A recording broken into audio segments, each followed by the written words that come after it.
అమ్మాయి స్రవంతి నిన్న వాళ్ళ పిల్లల్ని చంపుకొని ఆమె కూడా సూసైడ్ చేసుకుంది.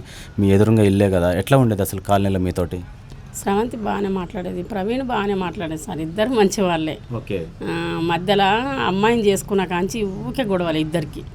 ఆ అబ్బాయి నోట్లకెళ్ళి మాట రాకపోయింది. ఈ పాపని 24 గంటలు 24 hours ఇక నైట్ లేదు, తెల్లారులు అక్కడ కూర్చునేది ఆ స్తంభం దగ్గర. ఏడుస్తున్నది, ఒరుతుంది ఆమెనే, ఏడుస్తుంది ఆమెనే.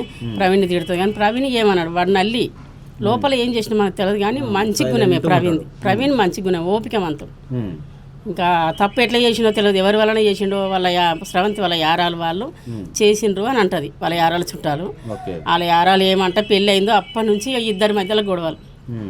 వాళ్ళు పెళ్ళి అయిన కాంచి ఇంకా పాపను ఈ బాబుకు వంట కట్టిరు, కావాలని పెళ్లి చేసిండ్రు. ఎప్పుడు తాపేయడం తీసుకుపోవడం ఆ బాబుతో ఇద్దరికి అస్సలే పడనీయకుండా ఉండేది. ఆ పిల్ల రోడ్డు మీద అన్నం అమ్మి ఆ ఇల్లు కొన్నా సార్. రోడ్డు మీద వంటలు చేసుకొని అమ్మి. ఎన్ని సంవత్సరాలు అవుతుందమ్మా వాళ్ళు ఈ గల్లీలో ఉండబట్టి? ఈ గల్లీకి వచ్చి 6 సంవత్సరాలు సార్. 6 సంవత్సరాలు. అంతకుముందు ఆడ కిరాయికుండి ఆ ఇంట్లో వంటలు ఉండేది, ఎదురుగా ఇంట్లో.